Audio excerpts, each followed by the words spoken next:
Welcome back to Ultimate Pool Extra. It's part 2, and I'm still joined by Mark Allen, Dom Cooney, and Scott Ryan.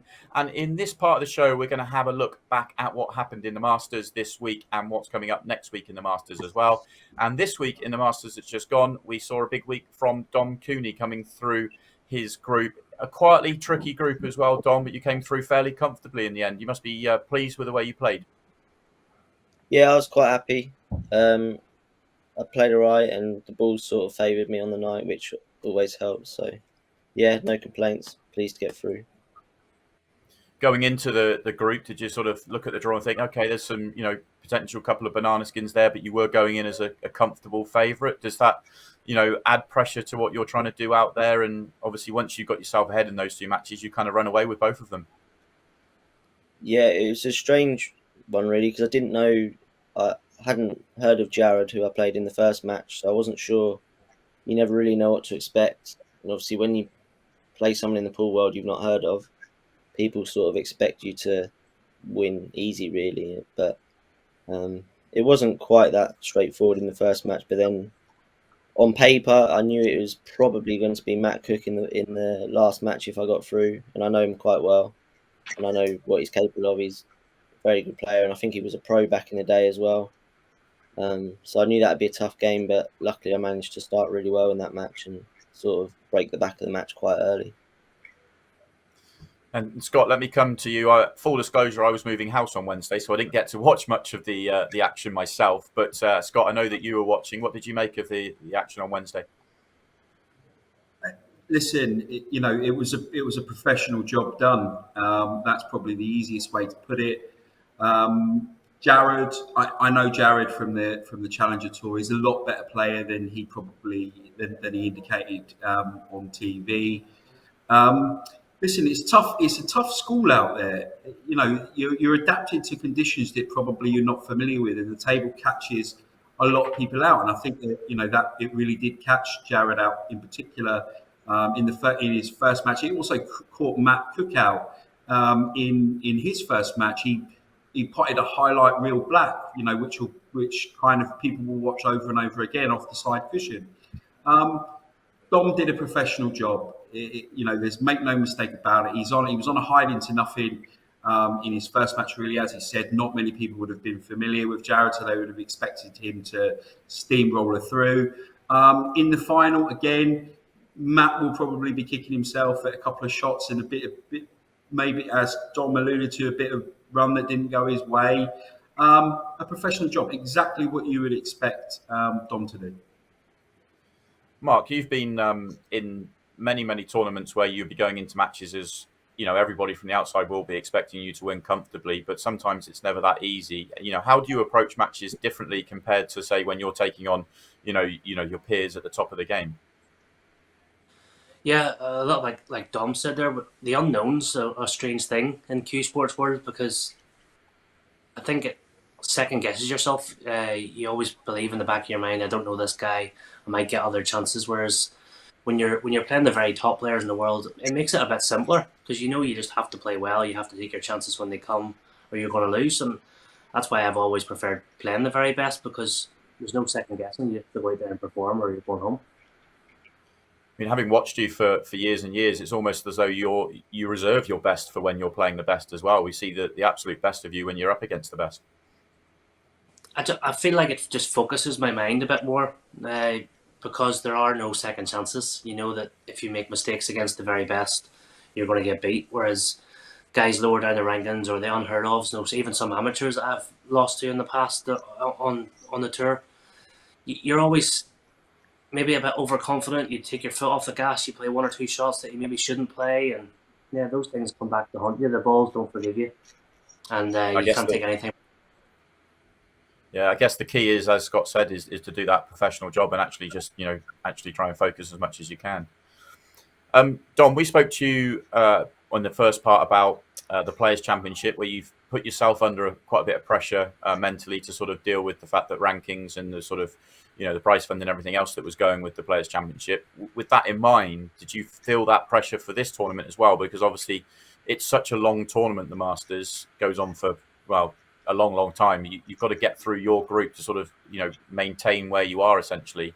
If you were to lose this week, it could have been disastrous for your rankings and your position in next year's events. Yeah, it didn't play as much a part this time round because I sort of got myself in a good spot from the last event, but also for the rankings for this particular tournament, they don't count until next season's ranking points. So you sort of don't think about next year yet. It was just get a job done, get through, and then come back whenever it is. I think it's months away, and then it'll almost feel like a new tournament again when it comes around. So it was just about getting through and getting the job done, really. Yeah, it's a strange tournament really because it lasts so long. I mean, Scott, as viewers, do we just treat each week individually and sort of let the tournament do its own thing? Because I think it lasts for 40 weeks or 41 weeks or something along those lines.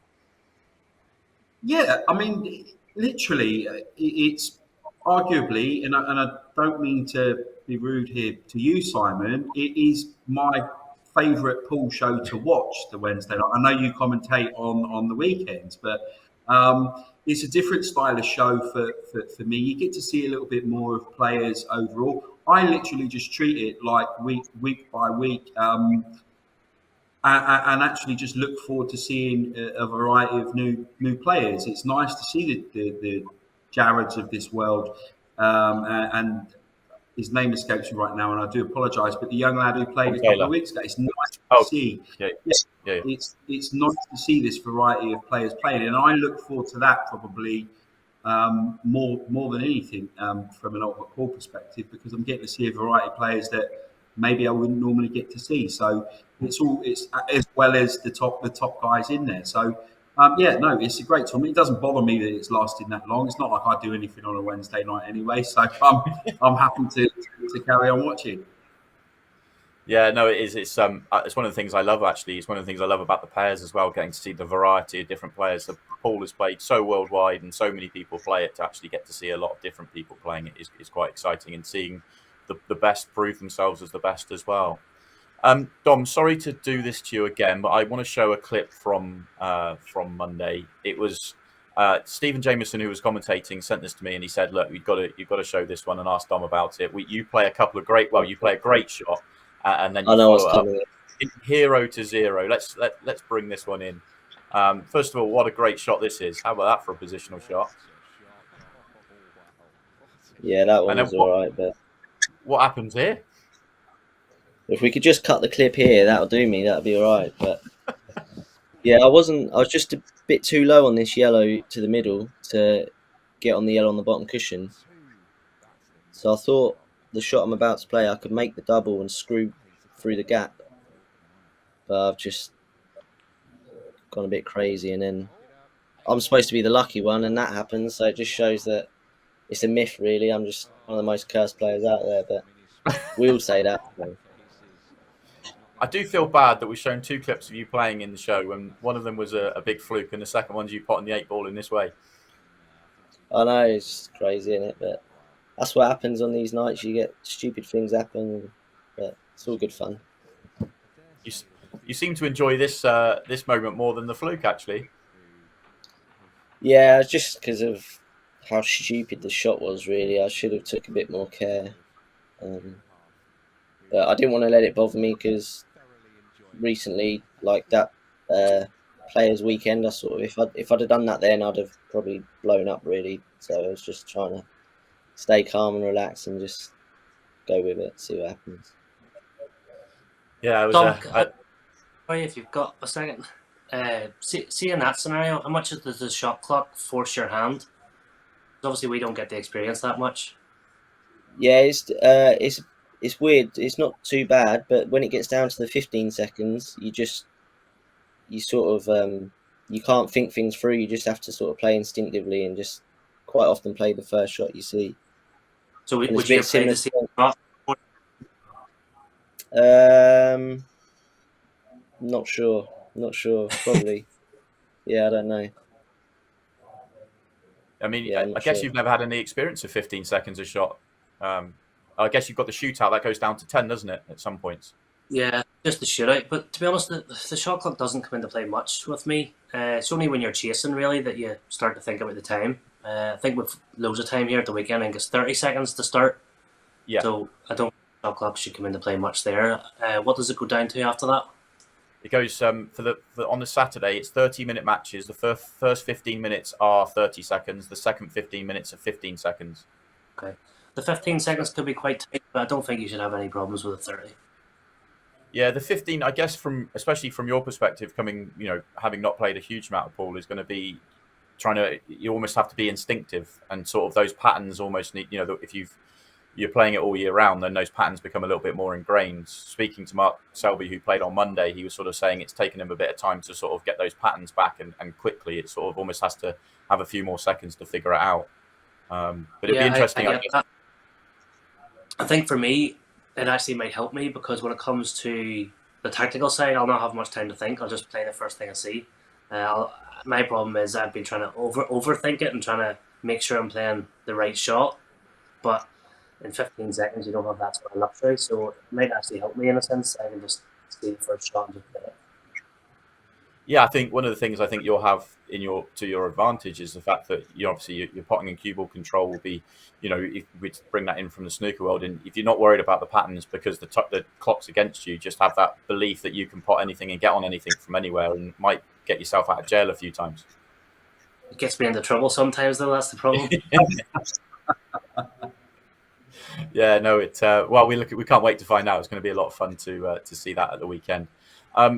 Scott, we need to talk about our picking battle. The fact that you got this week right, because you actually manufactured it. You had the option to pick first in the pairs last week, and you turned it down so that you could pick Dom in the Masters. So congratulations again on picking the out-and-out favourite for winning the group. But if we bring in the scores, you can see that brings us one closer. So it's now 11-10.